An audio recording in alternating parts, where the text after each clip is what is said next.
మీకు అందరికీ కలుగునుగాక. ఆమేన్. అందరూ బాగున్నారండి? అమ్మ అందరూ బాగున్నారా? దేవునికి స్తోత్రం. గాలుపులు గట్టిగా వేస్తూ ఉన్నాయి, జాగ్రత్తగా ఉండండి. 11 దాటితే బయటికి వెళ్ళిపోకండి, మళ్ళీ 4 దాకా బయటికి రాకండి. ఎంచేదంటే చాలా భయంకరంగా ఉంది పరిస్థితి. రోడ్ల మీద నడుతున్న వాళ్ళు మన వంతు మనం చాలా జాగ్రత్తగా ఉండడం చాలా మంచిదండి. దేవునికి స్తోత్రం. హల్లెలూయా. ఈరోజు దేవుని యొక్క పరిశుద్ధమైనటువంటి లేఖనాన్ని మనం జాగ్రత్తగా గమనించుదాం. కీర్తన గ్రంథము 1 కీర్తన 2-3 వచనాలు చదువుకుందామండి.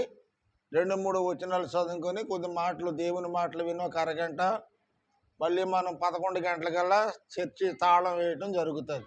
దేవునికి స్తోత్రం. చదువు నాన్న. యెహోవా ధర్మశాస్త్రమునందు ఆనందించుచు దివారాత్రము దానిని ధ్యానించువాడు ధన్యుడు. దేవునికి స్తోత్రం. హల్లెలూయా.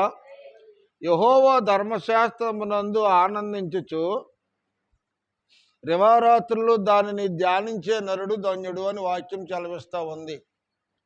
దివారాత్రులు యెహోవా ధర్మశాస్త్రమునందు ఆనందించటం. ఈ లోకంలో మనకి చాలా రకాలైనటువంటి వస్తువులు కనబడుతూ ఉంటాయి.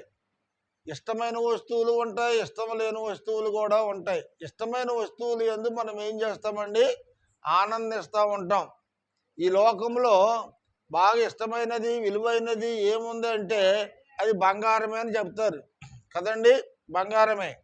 కానీ బంగారం కంటే, వజ్రవైడూర్యాల కంటే, అన్నింటికంటే విలువైనటువంటిది దేవుని గ్రంథము, పరిశుద్ధ గ్రంథము విలువైనటువంటిది. ఈ గ్రంథానికి సాటి అయినటువంటిది మరొకటి ఏది కూడా లేదండి.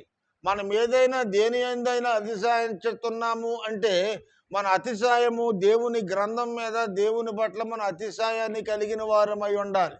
మన అతిశయము ఎల్లప్పుడూ కూడా పరిశుద్ధ గ్రంథం మీద ఉండాలి.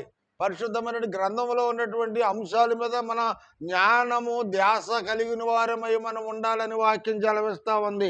ఎందుచేతంటే దాని పైన 3 రకాల మనుషులు ఉన్నారండి మన చుట్టూ తిరగా. ఒకళ్ళు దుష్టుల ఆలోచన చొప్పున నడవక, పాపుల మార్గాన్ని నిలవక, అపహాసులు కూర్చుండే చోటనే కూర్చుండక అంటున్నాడు. దేవుని పిల్లలకు ఈ 3 రకాల స్వభావం కలిగినటువంటి వ్యక్తులతో విజ్జోడుగా మనం సాంగత్యము చేయకూడదండి. మొట్టమొదటి వాళ్ళు ఎవరంటే దుష్టాలోచన కలిగి ఉంటారండి. దుష్టత్వాన్ని నేర్పుతూ ఉంటారంటండి. మంచి ఆలోచనలు ఉండవండి వాళ్ళకి, మంచి ప్రవర్తన ఉండకపోగా దుష్టత్వాన్ని నేర్పుతారు వాళ్ళు. దేవుని మందిరానికి వెళదామంటే దేవుని మందిరం ఎందుకులే, ఇంటి దగ్గర కూర్చుని ఏదో టీవీ చూద్దాం, లేదా ఏదో ఛానల్ చూసి ఏదో సీరియల్ చూద్దాం అనేటువంటి ఆలోచనలో ఉంటారు వాళ్ళు. అయితే ఇక్కడ దేవుడు ఏమంటాడు? దుష్టుల ఆలోచన చొప్పున నువ్వు నడవకూడదు, దుష్టులకి దూరంగా ఉండాలి. నువ్వు ఆత్మీయంగా ఎదగాలంటే దుష్టులకి దూరంగా ఉండాలి.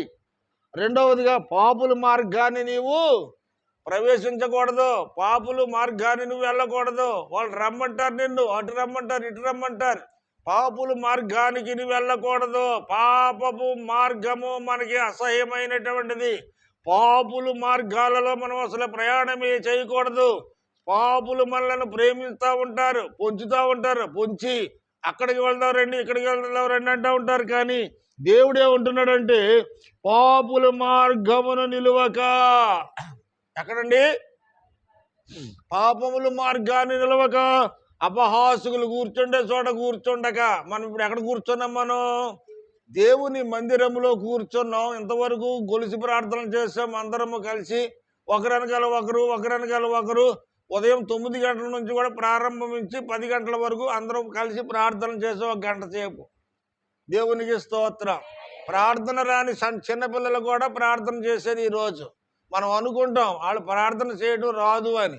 మనకంటే వాళ్ళు బాగా చేస్తారు. కారణం ఏంటంటే వాళ్ళకి మనం అలవాటు చేయక, నేను ప్రార్థన చేస్తే ఏమైనా తప్పులు వస్తాయేమో, నేను ప్రార్థన చేస్తే ఎవరైనా నా వెనక చూస్తున్నారేమో సిగ్గు విడియము వలననే పిల్లలు ప్రార్థన చేయరు. కానీ వాళ్ళు ప్రార్థన చేయవలసి వస్తే మన అందరికంటే గొప్పగా ప్రార్థన చేస్తారండి వాళ్ళు.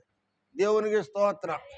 అందుకే దేవుడు అన్నాడు, చిన్నపిల్లలను నా యొద్దకు రానివ్వండి, వాళ్ళు ఆటంకపరచొద్దు అన్నాడు. కారణం ఏంటంటే చిన్నపిల్లలు స్వచ్ఛమైన హృదయంతో ప్రార్థన చేస్తారండి. చిన్నపిల్లల ప్రార్థన దేవుడు ఇష్టపడ్డాడు మొట్టమొదట. రెండవదిగా ఎదవరాండ్రు ప్రార్థన, భర్త లేని వారు చేసే ప్రార్థనకు దేవుడు విలువను ఎక్కువ ఇచ్చాడు. భర్త లేని వారికి సమాజం విలువ అవ్వదండి, భర్త లేని వారికి సమాజం గౌరవం అవ్వదు.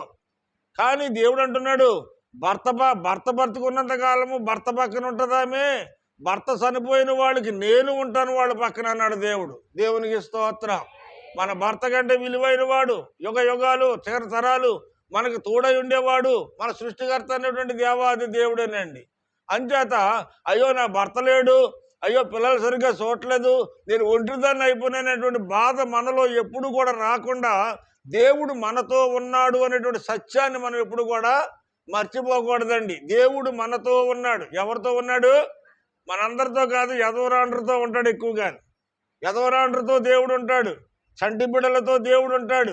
మనందరికంటే ఎక్కువగా ఆ రెండు వర్గాలను దేవుడు ఎక్కువ ప్రేమిస్తూ ఉంటాడంటే. దేవునికి స్తోత్రం. హల్లెలూయా. అయితే దుష్టుల ఆలోచన చెప్పున నడవకూడదు, పాపుల మార్గాన్ని నిలవకూడదు, అపహాసుకులు కూర్చుండే చోటనే కూర్చోకూడదు అంటండి. నలుగురు ఆడవాళ్ళు చోట కూర్చున్నారు అనుకోండి, ఐదో మనిషి గురించి మాట్లాడుకుంటారంట.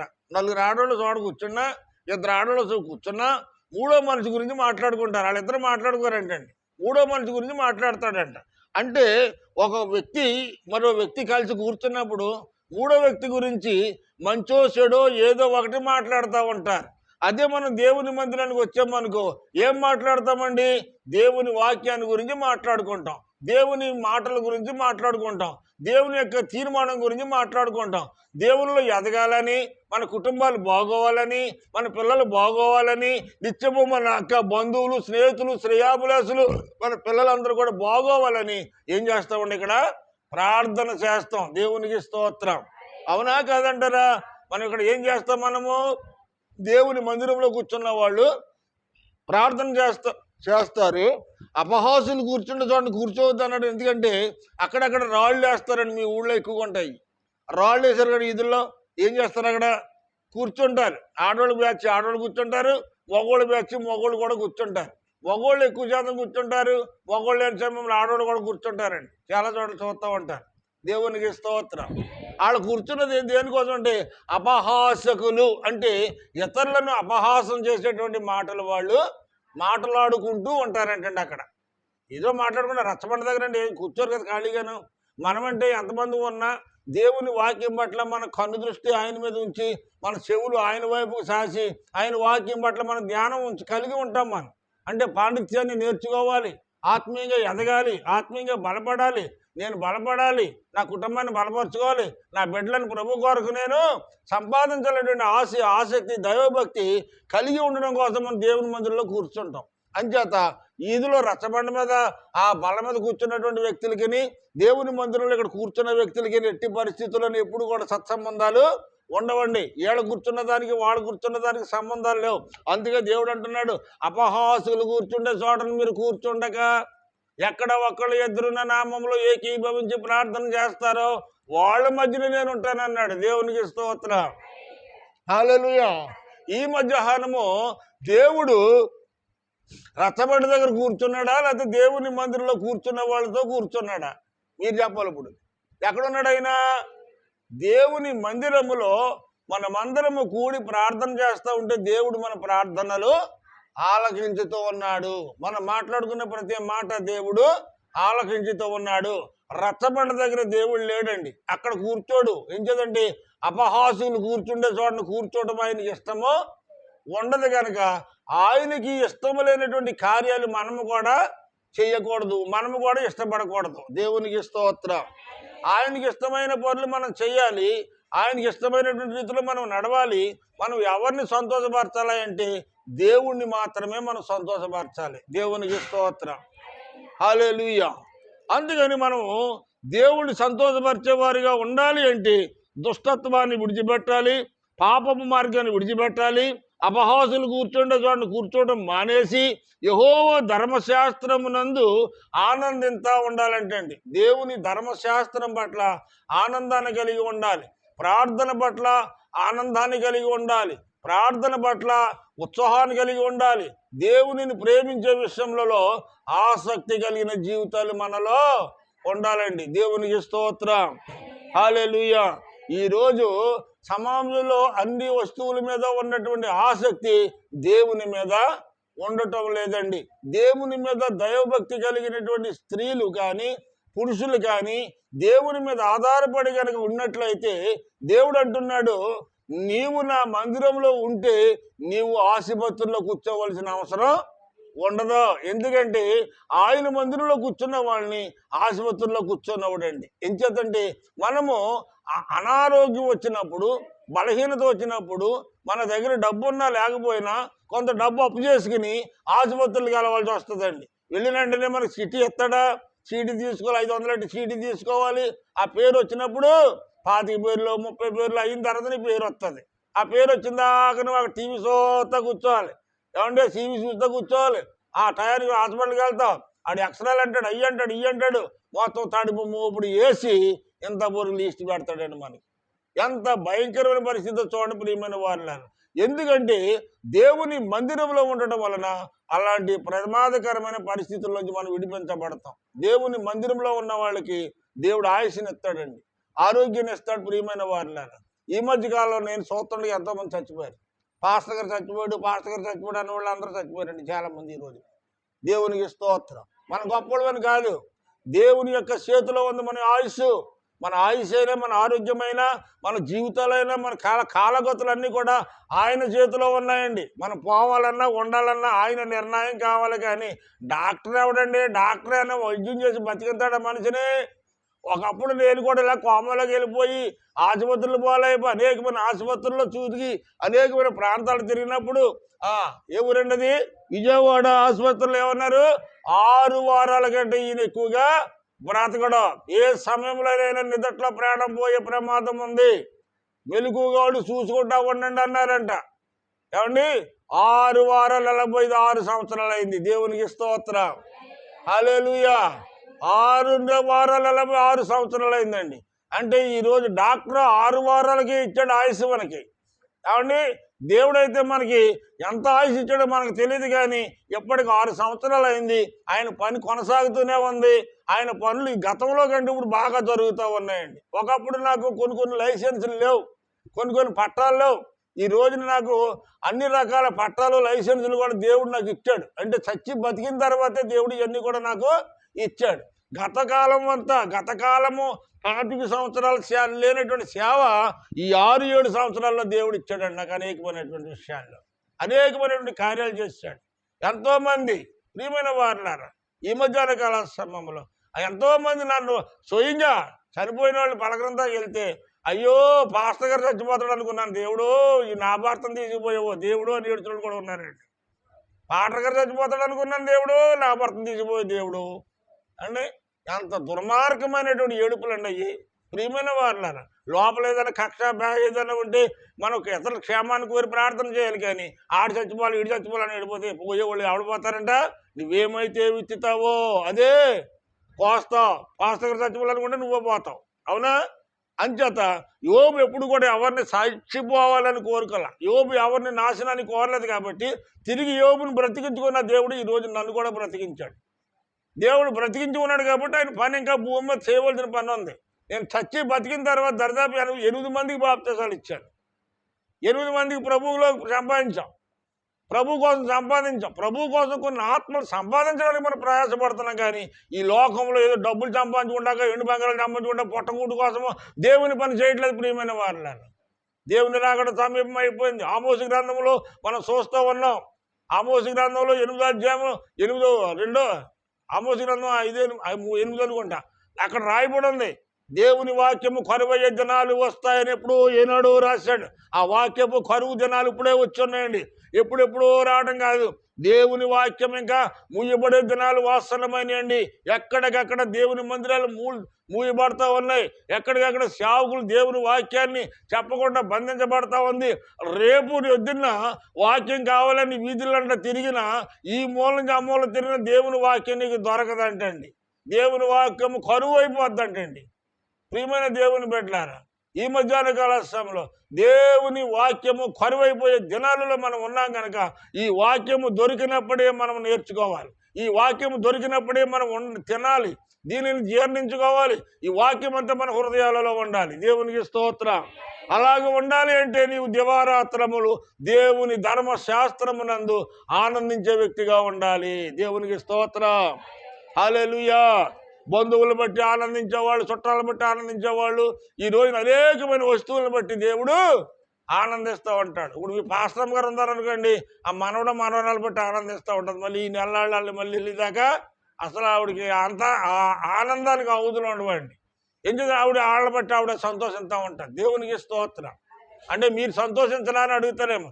నేను సంతోషించిన లోపలెట్టుకుంటాను కానీ బయట పారేసుకొని, నేను ఏడ్చినా బయటికి ఆడను, బాధపడినా బయటికి బాధపడను, నవ్వునా బయటికి పళ్ళకి నుంచి పకాలించను. కారణం ఏంటంటే ప్రతి దాన్ని నేను ఒక లిమిట్గా ముందుకు పోలేను. కారణం ఏంటంటే ప్రతి ఒక్కరూ దేనిదో ఒక దానిని అతిశయం కలిగి ఏదో ఒక దాని మీద ఆధారపడి ఉంటారు కనుక మనము అన్నిటికంటే దేవుని యొక్క పరిశుద్ధ గ్రంథమునందు అతిశయం కలిగిన వాడుమై ఉండాలి. దేవుని ధర్మశాస్త్రమునందు దివారాత్రులు ధ్యానించేవాడు ధన్యుడు, దాని యందు ఆనందించేవాడు ధన్యుడు అంటున్నాడు ఇక్కడ. చదువు మరోసారి. యెహోవా ధర్మశాస్త్రమునందు ఆనందించుచు దివారాత్రము దానిని ధ్యానించి నరుడు ధన్యుడు. దేవునికి స్తోత్రం. అలాగ నీవు నేను ఉండగలిగితే, అట్టి విధంగా నువ్వు నేను ఉండగలిగితే వాళ్ళ వెనకాల వీళ్ళ వెనకాల పరిగెట్టక్కర్లేదండి. మనం దీనికోసం పరిగెట్టక్కల్లా. 23వ కీర్తనలో రాయబడి ఉంది, నేను బ్రతుకు సంవత్సరాలన్నీ నా వెనకాల ఏమొస్తాయంట, అది కృపాక్షేమములు మన వెంట రావాలి. మనం దేనికోసం అయితే పరిగెడుతున్నామో అది మన వెనకాల రావాలండి. అంతే, దానికోసం మనం పరిగెట్టడం కాదు. దేనికోసం మనం పరిగెట్టవక్కర్లా. మన దేవుని కోసం పరిగెడితే మనకేది అవసరమో దేవుడు మన వెనకాల దాన్ని పంపిస్తాడు. పంపించడంటారా?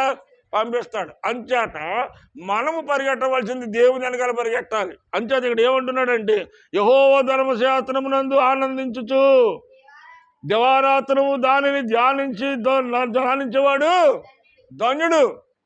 ఈ లోకంలో ధన్యులు ఎవరైనా ఉన్నారా అంటే దేవుని యొక్క ధర్మశాస్త్రాన్ని ధ్యానించుతూ దాని యందు అతిశయిస్తూ దాని యందు ఆనందించే వాళ్ళే ధన్యులు తప్ప ఈ లోకంలో ధనవంతులందరూ ధన్యులు కాదండి. దేవునికి స్తోత్రం. హల్లెలూయా. అలాంటి ధన్యత నువ్వు కలిగి ఉంటే, అలాంటి సంతోషాన్ని నువ్వు కలిగి ఉంటే, అలాంటి ఆనందాన్ని నువ్వు కలిగి ఉంటే కనుక దేవుడు దాని కింద 3వ వచనంలో చెబుతా ఉన్నాడు. చూడు, అలాంటి మనసును కలిగి ఉంటే కనుక అతడు నీటి కాలువలని వారిని నాటుబడినది ఆకువాడగా తన కాలం వందు ఫలమిచ్చు చెట్టు వలె ఉంటాడంట. దేవునికి స్తోత్రం. హల్లెలూయా. యాసవకాలం ఎక్కడ చూసినా చెట్లు ఎండిపోయినట్టు ఉన్నాయి, ఆకులు రాలిపోయి. అవునా కాదా అమ్మా? చెట్లు ఒడిలిపోయినాయి, ఆకుల్లో వేసెట్టినని ఓడిపారిపోయి ఉన్నాయి. కారణం ఏంటంటే దానికి ఉండవలసిన సలపప్పుడు లేనందువలన, సలపలేనందువల్ల ఉన్న రాకులు కూడా రాలిపోతున్నాయి కానీ కొత్త ఆకులు మాత్రము ఏమీ రావటం లేదండి. దేవునికి స్తోత్రం. హల్లెలూయా. అయితే ఇక్కడ మనం జాగ్రత్తగా గమనించవలసింది ఏంటంటే ఆయన యందు మనం అతిశయం కలిగి ఆయన యందు మనం ఆనందించే వాళ్ళంగా ఉంటే కనుక మనల్ని తీసుకెళ్ళి ఎక్కడ పెడతాడు? నీటి కాలువల వారని మనల్ని నాటుతాడండి దేవుడు. దేవునికి స్తోత్రం. హల్లెలూయా. ఎక్కడ నాటుతాడంటమ్మా? నీటి కాలువల వారిని నాటుతాడు మనల్ని తీసుకెళ్ళి. నీటి కాలువలు అనగా నీరు మొక్కకి ఎంత అవసరమో మనిషికి ఏ అవసరమైతే ఉందో అవసరాలన్నీ కూడా మనిషికి ఎక్కడైతే ఉంటాయో అక్కడ తీసుకెళ్ళి పెడతాడు దేవుడు. దేవునికి స్తోత్రం. హల్లెలూయా. దేవునికి మనుషుడికి మధ్యన ఉన్నటువంటి విధానం ఏంటంటే నీ మనసు దేవుడి మీద పెట్టుకుంటే ఆయన మనసు నీ మీద పెడతాడు. అవునా కాదంటారా? మన మనసు ఆయన మీద ఉంచు, నీ మనసు ఆయన మీద ఉంచు, అప్పుడు ఆయన మనసు నీ మీద పెట్టుకుంటాడు ఆయన. దేవునికి స్తోత్రం. అంచేత మన దేవుని పక్కన పెట్టి మనం ఎన్ని ప్రయత్నాలు చేసినా, ఎన్ని ప్రాంతాలు తిరిగినా, ఎన్ని ఊళ్ళు తిరిగినా, ఎన్ని ప్రయత్నాలు చేసినా మన ప్రయత్నాలు ఎప్పటికీ కూడా సఫలం మాత్రము కాకపోగా సఫలం అవ్వాల్సినటువంటి పనులు కూడా విఫలమైపోతాయండి. మనం అనుకున్నది ఒకటి, జరిగేది మరొకటి. అందుకే మనం ప్రార్థన చేసినప్పుడు ప్రభువా నాకు అది కావాలి ఇది కావాలని అడక్క, ఏం కావాలని అనుకోవాలంటే దేవుడిని, ప్రభువా నీ యొక్క చిత్తాన్ని మా పట్ల నెరవేర్చు, నీ యొక్క ఉద్దేశాన్ని మా పట్ల నెరవేర్చు, మేము ఎలాగో ఉండడం నీకు ఇష్టమో అట్టి విధంగా మమ్మల్ని ఉంచమని ప్రార్థన చేయాలి. కానీ ప్రభు నాకు అది కావాలి, నాకు ఇది కావాలని మన గొంతమ్మ కోరికలు ప్రభుని కోరకూడదు. మనం ఎలాగ ఉండాలో ఆయన నిర్ణయిస్తాడు. దేన్ని బట్టి నిర్ణయిస్తాడు? మన భక్తిని బట్టి నిర్ణయిస్తాడు. అందుకే లోకాసు వార్తలో కోకోలలుగా దేవుడు అన్నాడు, అమ్మా నీ విశ్వాసము నిన్ను స్వస్థపరిచింది అన్నాడు. మరో చోట ఏమంటాడండి, అమ్మా నీ విశ్వాసం గొప్పది అన్నాడు.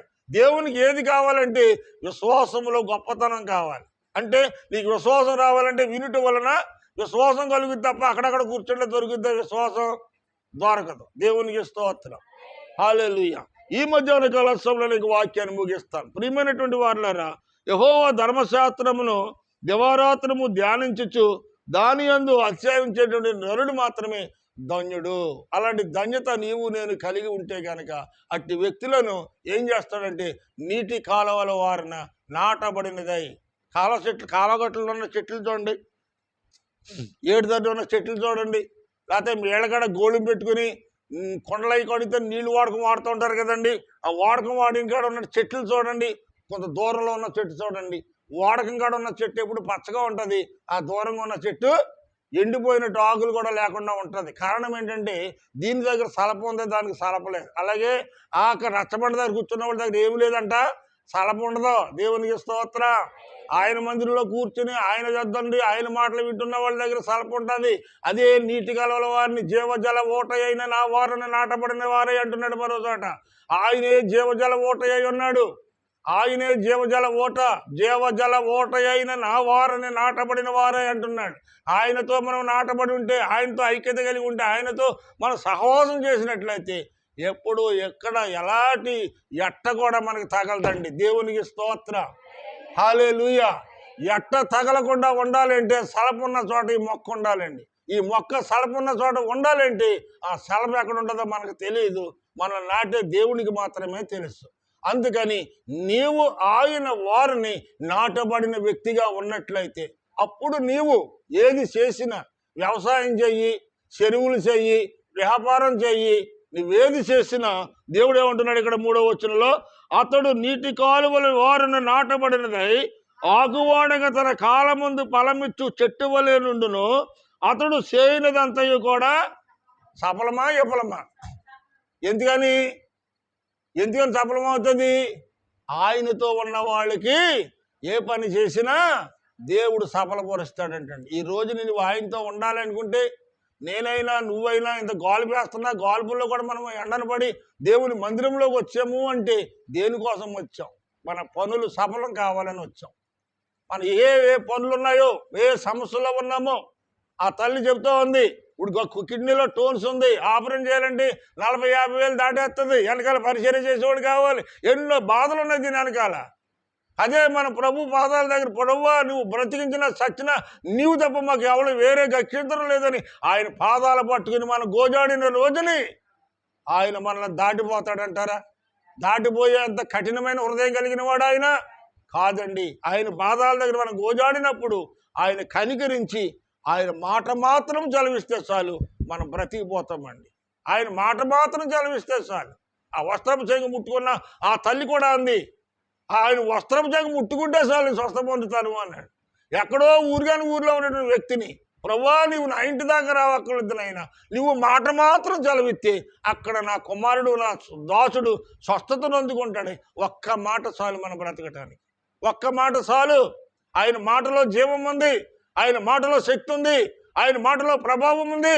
ఆయన మాట తప్పుని నీవైనా నేనైనా నడిస్తే కనుక నువ్వు ఏటి కోసమైతే పరుగులు తీస్తున్నావో, ఏటి కోసమైతే ఎదురు చూస్తూ ఉన్నావో, ఏటి కోసమైతే నువ్వు ఆలోచన కలిగి ఉన్నావో వాటన్నిటికంటే అత్యధికమైనటువంటి కార్యాలు దేవుడు నీ వెనక తీసుకొస్తాడు. నేను బ్రతుకు దినములన్నీ కృపాక్షేమములే నా ఎంట వచ్చును అన్నాడు. కొంతమంది జీవితాలు ఎలాగున్నాయంటే ఏ రేవుకి వెళ్ళినా ముళ్ళ పరిగానంటండి, ఎక్కడికి వెళ్ళినా బతుకులు మాత్రమో మారటంలా. బతుకులు మారాలంటే ఊళ్ళు మారక్కల్లా, జీవితం మారినారు. హృదయం మారితే బతుకులు మారితే మన జీవితాలు మారుతాడు దేవుడు. దేవునికి స్తోత్రం. హల్లెలూయా. ప్రియమైన వారులారా, నువ్వు ఇక్కడ కిటికీ తీసి అక్కడ పెట్టి, అక్కడ గుమ్మం తీసి ఇక్కడ పెట్టినంతరాన్ని నీ దశ మారదు. నేను చెప్తున్నాను ఖచ్చితంగా. వాస్తులు నేను మార్చవో, వాస్తులు నేను అభివృద్ధి చెందవో, కానీ నిన్ను అభివృద్ధి పరిచేవాడు ప్రభువైన యేసు. ఆయనతో నువ్వు లింక్ కట్టుకుని ఉండు. ఆయనకి ఎడబాటుగా లేకుండా ఆయనతోనే ఉన్నట్లయితే ఆయన నీతో ఉంటాడు. అదే చెప్తున్నాడు ఆయన. ఎవరైతే నా యందు ఆనందం కలిగి ఉంటాడు, సంతోషిస్తాడో, ఎవరైతే నన్ను మిక్కడంగా ప్రేమిస్తారో అట్టి వారిని నీటి కాలువల వారిని నాటబడింది ఆకు వాడక తన కాలం ముందు ఫలమిచ్చే చెట్టు వలె నిరంతరము పచ్చగా ఉండేటట్లు అలాంటి కుటుంబాలుగా నేను ఆశీర్వదిస్తానన్నాడు. నీ కుటుంబం పచ్చగా ఉండాలని దేవుడు కోరుకుంటావు అన్నాడు. నువ్వేదో పెళ్ళిళ్ళకి లేదా పేరెంట్ గారికి గుమ్మానికి మామిడాకు తోర కట్టుకుంటా పచ్చగా ఉండాలని, పచ్చదోరలు నిచ్చగలియడం అని అది కాదు దేవుడు కోరుకుని. 365 రోజులు నువ్వు పచ్చగా ఉండాలి. 365 రోజులు నీ కుటుంబంలో శుభకార్యాలు జరగాలి. 365 రోజులు నీ పిల్ల పాపలతో సుఖశాంతులు నువ్వు ఆయుధారోగ్యాలతో ఉండాలి. నువ్వు సమృద్ధి అయిన ఆహారం తినాలి. నువ్వు తినే తిండి, నేను తినే తిండి ఇదో ఒక తిండి అని అంటారా? ఏమండి, అత్తమారు వంకాయ పులుసు, టమాటా పులుసు, పుల్లంకాయ పులుసు, ఇంకేంటి బెండకాయ పులుసు, ఈ జబ్బులు ఎక్కువ అవుతున్నాయి. కానీ జబ్బులు తగ్గుతాయి వీటి వల్ల. తినాం సరే తింటున్నాం అంతే, ఏదో తింటున్నామన్న పేరు తింటున్నాం, కానీ సరైనటువంటి తిండి మనకి ఈ రోజుని లేదు. ప్రభు అదే అంటున్నాడు. నువ్వు తినవలసిన రీతిలో నువ్వు తినాలంటే నువ్వు రావాల్సిన విధిలో రావాలి. ఆ అన్నని వెంబడిస్తే నేను తినేదే నీకు పెడతాను అంటున్నాడు ఆయన. నువ్వు తినేదే నీ పిల్లలకి ఎలా పెడుతున్నావో ఆయన తినేది నీకు నాకు పెడతాడంటాడు. ఆయన తినేదంటే సాదా సీదా బూడి తింటాడు ఆయన, హై క్లాస్ బూడి తింటాడు. ఆయనతో ఉంటే హై క్లాస్ బూడి దొరుకుతుంది. దేవునికి స్తోత్రం, హల్లెలూయా. నా ప్రియమైనటువంటి వారులారా, ఈ మధ్యాహ్న కాల సమయంలో నీవు చేసే పనిని సఫలం చేసేవాడు మన మధ్యన ఉన్నాడు. కనుక నీ కార్యక్రమాలన్నీ సఫలం కావాలంటే ఆయనలో ఐక్యత కలిగి ఉండాలి. నీవు ఇల్లు కట్టుకోవాలా, పెళ్లి చేయాలా, లేకపోతే ఏదైనా వ్యాధి స్వస్థపడాలా, నీకేదో మనశ్శాంతి లేదా, ప్రశాంతత లేదా, సంతోషం లేదా, జీవితం అంతా కూడా కన్నీరు అన్నపానములుగా చేసుకొని నీ కష్టాలు, నీ బాధలు, నీ కన్నీళ్ళు అన్నీ కూడా నీవే దిగమిగుకొని ముందుకు సాగిపోతున్నావేమో. ఈ మధ్యాహ్న కాల సభలో ప్రభు అంటున్నాడు, నీ హృదయాన్ని చూస్తున్నటువంటి యేసు, నీ వేదన చూస్తున్న యేసు, నీ ప్రతి కన్నీటి బొట్టుని చూస్తున్న యేసు ఆయన అంటున్నాడు, అమ్మా నీవు నాతో ఉంటే నేను నీతో ఉంటాను, నీవు నా గురించి నువ్వు ఆలోచించి నీ గురించి నేను ఆలోచిస్తాను అంటున్నాడు. ఈ రోజుని కట్టుకున్న భర్త అయినా భార్య అయినా ఒకళ్ళ గురించి ఒకళ్ళు ఆలోచించే రోజులు కాదండి. తల్లిదండ్రులను బిడ్డలు ఆలోచించే రోజులు కాదు. అయ్యో నా తల్లెల్లగా, నా తండ్రి ఎలాగా, లేదా నా బిడ్డలలాగా, ఎవరికి వాళ్ళు ఏమైనా తీరు. తల్లి గర్భంలో నీ ఒంటరిగానే వచ్చావు, తిరిగి చివరి టైంలో కూడా ఒంటరిగానే పోతావు. దేవునికి స్తోత్రం. ఈ బంధుత్వాలు, బాంధవ్యాలు, రక్త సంబంధాలు ఈ మధ్యలో ముడిపడినవే తప్ప మధ్యలో వచ్చి మధ్యలోనే పోతాయంటండి. దేవునికి స్తోత్రం, హల్లెలూయా. మీరు పెళ్లి చేసుకున్నప్పుడు ఎంతమంది? పెళ్లి చేసుకున్నప్పుడు అమ్మా మీరు పెళ్లి చేసుకున్నప్పుడు ఒక్కరే, మీ ఆయన మీరు కలిసి పెళ్లి చేసుకున్నారా? మాట్లాడండి, ఊవనండి. మీరు తలకి ఊపితే ఏం తెలుస్తుంది నాకు, అవునా కాదా అన్నట్టుగా చెబుతున్నారు మీరు. ఇద్దరు పెళ్లి చేసుకున్నారు, 3 సంవత్సరాలు 4 సంవత్సరాలు ఇద్దరు కలిసి ఒకే కప్పు కింద, ఒకే మంచం కింద, ఒకే కొండలో కూడి తిని పిల్లలు కనుక్కున్నారు. 2 ముగ్గురు మళ్ళీ, అంటే 2 ముగ్గురు అంటే 2 ముగ్గురే కాదు అనుకోండి, 4 5 కనుక్కున్న వాళ్ళు కూడా ఉన్నారు. కనుక్కున్న తర్వాత పిల్లలు కనుక్కున్న తర్వాత సంవత్సరం ఏమవుతుందంటే అంచెంచులుగా అభివృద్ధి చెందే కలదు. భర్తకి భార్య, భార్యకి భర్తకే కొంచెం ఎడబాటు ఉంటుంది. ఏం చేద్దండి, మనవలు మనవరాండ్రు కొడుకులు కోళ్ళు వీళ్ళందరూ తయారవుతారు కదండి. మొట్టమొదటి ఉన్న ఆనందం మధ్యలో ఏమైపోతుందంటే ఈ భర్త మీద ఉండవలసిన ఆనందం పిల్లల మీదకి వెళ్ళిపోదు, భార్య మీద ఉన్నటువంటి ఆనందం పిల్లల మీదకి వెళ్ళిపోదు. అంచేత అక్కడక్కడ ఏం చేయొద్దండి, భర్త మీద భార్యకి, భార్య మీద భర్తకి ప్రేమలు తగ్గిపోతూ ఉంటాయి, పిల్లల మీద పెంచుకుంటూ ఉంటారు. కొద్ది రోజులు అయిపోయేటప్పటికి మళ్ళీ అవుతుంది, పెరుగుతారు, పెద్దోళ్ళు అవుతారు. మళ్ళీ పెద్దోళ్ళు అయిపోయి ఏం చేస్తారంటే మళ్ళీ ఎవడగా 5 చేతిలో పెట్టాలి, ఆడపిల్లతో ఒక 5 చేతిలో పెట్టాలి. ఏమన్నా కొడుకైతే ఒక అమ్మాయిని తీసుకొచ్చి మళ్ళీ పెళ్లి చేయాలి. ఆడేం చేస్తాడు, 40 సంవత్సరాలు పెంచినా 35 సంవత్సరాలు పెంచినా వచ్చిందని మాట అంటాడు. కానీ చిన్నప్పటి నుంచి పెంచి పెద్ద చేసిన తల్లిదండ్రుల మాట ఎండాడు. బాగా అర్థం చేసుకోండి. ఎవరికైనా అంతే, ఎవరి కొడుకైనా ఎవరి కూతురైనా అంతే. పెళ్ళి అయిన తర్వాత నువ్వు అస్తబస్తాలు కాడికి కడుపు కట్టుకొని కానీ నీ రక్తాన్ని పాలదారులుగా ఇచ్చి ప్రాణాన్ని తెగించి బిడ్డలు కానీ పెంచి పెద్దవాళ్ళని చేస్తే పెద్ద ఎదిగిన తర్వాత పిల్లలు వచ్చిన తర్వాత మీరు మాకేం చేశారు అండి? ఏం చేయకుండా ఏమి ఎదగకుండా 40 సంవత్సరాల వయసు వచ్చేలా పెరిగారా, 20 సంవత్సరాల వయసు వచ్చేలా పెరిగారా? తల్లిదండ్రులు ఎంత శ్రద్ధ చేసి ఎన్నిసార్లు మనకి గుడ్లు ఉన్నా లేకపోయినా పిల్లలకి బట్టలు తీయించి సిరిగిపోయిన బట్టలు వేసుకున్న రోజులు ఉన్నాయి. పండగ వస్తే పిల్లలకి బట్టలు తెచ్చి పెద్దవాళ్ళు బట్టలు కట్టుకునే రోజులు ఉన్నాయి. ఏమండి, అందరూ తినడానికి తిండి లేకపోయినా కనీసం పిల్లలకి పెట్టి పెద్దవాళ్ళు మానేసినటువంటి రోజులు ఉన్నాయి. ఇవన్నీ మర్చిపోయి ఈ రోజుని ఏమండి పెళ్ళమొస్తే తల్లిదండ్రులు మర్చిపోతారా? ఏమండి మొగుడొస్తే తల్లిదండ్రులు మర్చిపోతారా? పెంచి పెద్దవాళ్ళు చేసిన మర్చిపోతే రేపొద్దున నీ కడుపులు పుట్టినోళ్ళు కూడా నిన్ను ఖచ్చితంగా మర్చిపోతారు. ఈ బాధ ఎప్పుడు అర్థమవుతుందంటే అప్పుడు అర్థమవుతుంది ఎవరికైనా సరే.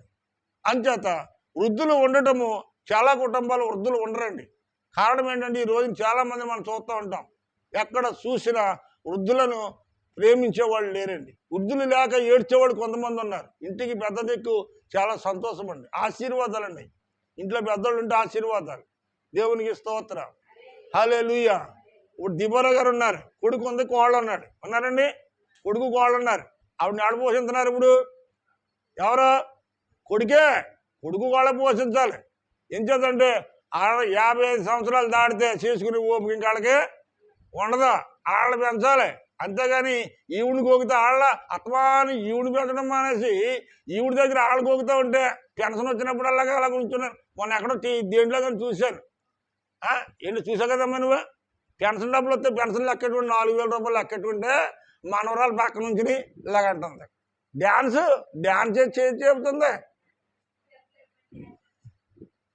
ఇలా ఉంటుంది, సైజ్ చేస్తుందండి. అంటే అలా అమ్మమ్మ మరి నానమ్మ తెలియదు కానీ పెన్షన్ డబ్బులు వస్తుందని మనసునాలా అడుగుతుందన్నమాట, సైజ్ చేసి అడుగుతుందన్నమాట. ఎందుకు విషయం చెప్తున్నానంటే ఈరోజు వరకు కూడా పిల్లలైనా మనవలైనా మనవరాళ్ళైనా మన మీద ఆధారపడి ఉన్నారు తప్ప అయ్యాళ్ళు వృద్ధాప్యంలో ఉన్నారు. వాళ్ళకి ఇప్పుడు ఇక్కడ అన్నం పెట్టాలనేటువంటి ఇది మాత్రం వాళ్ళకి ఉండట్లేదు. దేవునికి స్తోత్రం. ఏదేమైనప్పటికీ దేవుని యొక్క రాకడలో మనం ఉన్నాం కనుక ఇవన్నీ మనకి ఇక్కడికి సమయం కాదు, కానీ దేవుని వాక్యం మనం ఏమైతే చెబుతుందో దాని ప్రకారంగానే మనం వెళ్ళిపోవాలి. దేవునికి స్తోత్రం, హల్లెలూయా. అతడు నీటి గల వారిని నాటబడింది ఆకువాడికి తన కాలం ముందు ఫలమిచ్చు చెట్టు ఉండాలి అంటే కనుక నీవు చేసేది సఫలం కావాలి. నువ్వు ఏ పని చేసినా నువ్వు సఫలం కావాలి, విఫలం అవ్వాలని దేవుడు కోరుకోవట్లా. నీ కుటుంబం సఫలం కావాలి. నువ్వు ఏ పని చేసినా జయకరంగా ఉండాలి, మేలుకరంగా ఉండాలి, అభివృద్ధిలో ఉండాలి, ఆశీర్వాదకరంగా ఉండాలి, ప్రతి ఒక్కరు బాగుండాలని కోరుకుంటారండి. దేవునికి స్తోత్రం. అంచేత ఈ రోజుని మనము చూడండి, ఒక వ్యక్తి దగ్గర పనిచేస్తామనుకోండి, వాళ్ళు ఎప్పుడు దాకా ఉండాలంటే అప్పుడు దాకా ఉండవలసిందే. అవునా? దాన్ని ఏమంటారు? ఒక వ్యక్తి దగ్గర పనిచేసి దాన్ని ఏమంటారు? బానిస అంటారు. మన కూలి పని తీసుకుని సందలా పనికి వెళ్ళామనుకోండి, ఆ టైం వరకు పని చేయాలో వద్దా అమ్మా? చేయాలో వద్దా? పని చేయాలి ఖచ్చితంగా. కూలి పనికి వెళ్ళిన తర్వాత ఎంతవరకు పని చేయాలో అంతవరకు చేయాలి. ఇప్పుడు పద్మాగారు ఉన్నారు ఎందుకంటే ఆవిడ చేపలు, పచ్చి చేపలు, ఎండు చేపలు పట్టుకొస్తుంది. అది కూలి పనా? కాదు. అది ఏం పని? అది వ్యాపారం. వ్యాపారం అంటే ఆవిడ ఇష్టం. వ్యాపారానికి కూలి పనికి ఎంత తేడా ఉందో తెలుసండి? కూలి పని అంటే బానిస బ్రతుకు, వ్యాపారం అంటే తన ఇష్టానుసారంగా నడుచుకునేటువంటి విధానం. అంచేత ఈమె యజమానుడితో సమానం అనమాట. ఆవిడకి ఇష్టమైతే పడుతుంది, లేకపోతే లేదు. అవునా? నువ్వు పనికి వెళ్ళిన తర్వాత నేను చేయడానికి కొట్టుకుని కూర్చుంటే ఊరుకుంటాడా? ఇంటికి వెళ్ళిపోమంటాడు అన్నప్పుడు అందగాడే. అందుకనే మనం ఒకళ్ళ కాళ్ళ కింద, చెప్పు కింద బానిసగా బ్రతికడం కంటే స్వతంత్రంగా 10 రూపాయలు వ్యాపారం చేసుకుంటే వచ్చే పావుల డబ్బుల మీద మనకు స్వతంత్రత, సంతోషము ఉంటుందండి. దేవునికి స్తోత్రం, హల్లెలూయా. ఒకప్పుడు ఐగుప్తులో ఇశ్రాయేలు ప్రజలందరూ ఏమైపోయారంటండి? బానిసలుగా ఉన్నారు. వాళ్ళు బానిసలుగా ఉండి ఇటుకలు మన్ను తొక్కించి, ఇటుకలు తీయించి, వాళ్ళ చేత చెత్త చెదారు పొగేందుకొచ్చి వాళ్ళ చేత ఇటుకలు తీయించి కాళ్ళు చూపించేవారు అంటాడు. అది దాన్ని ఏమన్నారు? దాన్ని బానిస బ్రతుకు. వాళ్ళు ఎంతకాలం చేసినా రూపాయి సంపాదించింది లేదు, బానిసలుగానే బ్రతికారు. నా పిల్లలు బానిసలుగా ఉండడానికి వీలు లేదు, వాళ్ళు స్వతంత్రంగా ఉండాలని మోసేని పంపించి ఐగుప్తులో నుంచి దేవుడు బయటికి తీసుకొచ్చిన కారణం ఏంటో తెలుసా? నా పిల్లలు స్వతంత్రంగా ఉండాలి, కానీ బానిస బ్రతుకులు బ్రతకకూడదని దేవుడు కోరుకుంటున్నాడు. ఈ రోజున ఎంతమంది బానిసలుగా లేరండి? ఎంతమంది బానిసలుగా బ్రతుకుతలేదు ఈ రోజుని? మహాసముద్రంలో మనిషి బతకడానికి లోటే ఉంటుందండి. నువ్వు వలటికి వెళ్ళి సముద్రంలో ఏ మూలేసినా 4 పరిగెలు పడతాయి. పడవా? మాట్లాడరండి. మహాసముద్రం వేరే చిన్నదా? మహాసముద్రంలో మోకసేదలు పట్టుకెళ్ళి ఏ మూలేసినా 4 పరిగెలు కూరగా పడతాయి. లేదు, సముద్రంలో చేప లేదు అనుకుంటాక లేదు. ఈ ప్రపంచంలో నువ్వు సువార్త ప్రకటించు, దేవుడి గురించి ప్రకటించు, దేవుడి కోసం బ్రతుకు, దేవుడు నీకు లోటు చేయడు. బానిస బ్రతుక, స్వతంత్రంగా సువార్త ప్రకటించే బ్రతుక అంటే స్వతంత్రంగా సువార్త ప్రకటించే ఉన్నటువంటి ఆనందం, సంతోషం ఈ బానిస బ్రతుకుల్లో ఉండదండి. దేవునికి స్తోత్రం, హల్లెలూయా. నా ప్రియమైనటువంటి వారులారా, ఈ మధ్యాహ్న కాల సమయంలో మనం 3 వర్గాల నుంచి దూరంగా ఉండాలి. 1 దుష్టుల నుండి, 2 పాపుల నుండి, 3వది అపహాసుకుల నుండి. ఈ 3 గుంపులకి దూరంగా ఉంటేనే మనం ఆత్మీయంగా ఎదగలుగుతాం, దేవుని మందిరానికి రాగలుగుతాం.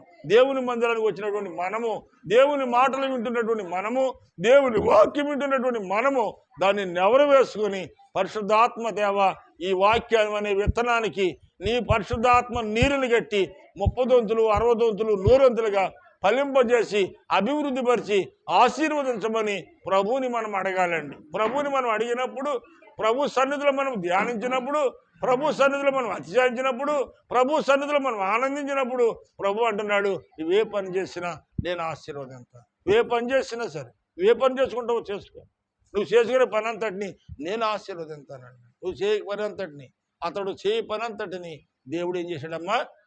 సఫలపరిచాడు అని రాయబడి ఏముంది? సఫలపరిచాడంట. నువ్వేం చేసుకున్నా దేవుడి మీద ఆధారపడి ఏ పని చేసినా నీ పనిని దేవుడు సఫలపరుస్తాడు. దేవునికి విరోధంగా వ్యతిరేకంగా నువ్వే పని చేసినా అది సఫలమైతే మాత్రము కాకపోగా విఫలమవుతుంది అని దేవుని వాక్యం సెలవిస్తూ ఉంది. మనం ఏది చేసినా సఫలం కావాలంటే ఎవరి మీద ఆధారపడాలి? దేవుని మీద ఆధారపడి, దేవుని మీద మనం నమ్ముకొని, దేవుని పాదాలు పట్టి గోజాడి, ప్రభువా నీవు తప్ప నాకు వేరొక గక్షంతరం లేదయ్యా, నీవే నా తల్లి నా తండ్రి, నీవే నాకు సర్వస్వం ప్రభువా, నేను ఎలాగ ఉండాలి, నా కుటుంబం ఎలాగ ఉండాలి, నా పిల్లలు ఎలాగ ఉండాలో అలా నువ్వు నడిపించిన నీ కృపతో జ్ఞాపనం చేసుకోమని మన కన్నీరు విడిచి ప్రార్థన చేస్తే దేవుడు అంటున్నాడు, నిన్ను నీ కుటుంబాన్ని నీటి కాలువల వారిని నాటబడినదై ఆకువాడక తన కాలం ముందు ఫలమిచ్చే చెట్టు వలె నేను నిన్ను పచ్చగా ఉంచుతాను. 1 రోజు 2 రోజులు కాదు, శుభకార్యక్రమాలకు మామిడాకులు కట్టుకుంటే 3వ రోజు నిండిపోతాయి. కానీ దేవుడు అంటున్నాడు, నీ కుటుంబాన్ని 365 రోజులు పచ్చగా ఉండేటట్లుగా నేను ఆశీర్వదిస్తాను. అంతేకాకుండా నువ్వే పని చేసినా అతడు చేయనిదంతా కూడా నేను సఫలపరుస్తాను అన్నాడు. నువ్వే పని చేసుకున్నా, ఏ వ్యాపారం చేసుకున్నా, ఏ ఉద్యోగం చేసుకున్నా దేవుని మీద ఆధారపడి చేస్తే నువ్వు చేసే పని అంతటిని కూడా దేవుడు ఏం చేస్తాడమ్మా? సఫలపరుస్తాడంట. అలాంటి కృపా పరిశుద్ధాత్మ దేవుడు ఈ ఉదయకాలము కూడిన మనందరికీ మెండిగా నిండిగా దయచేయనుగాక. ఆమేన్.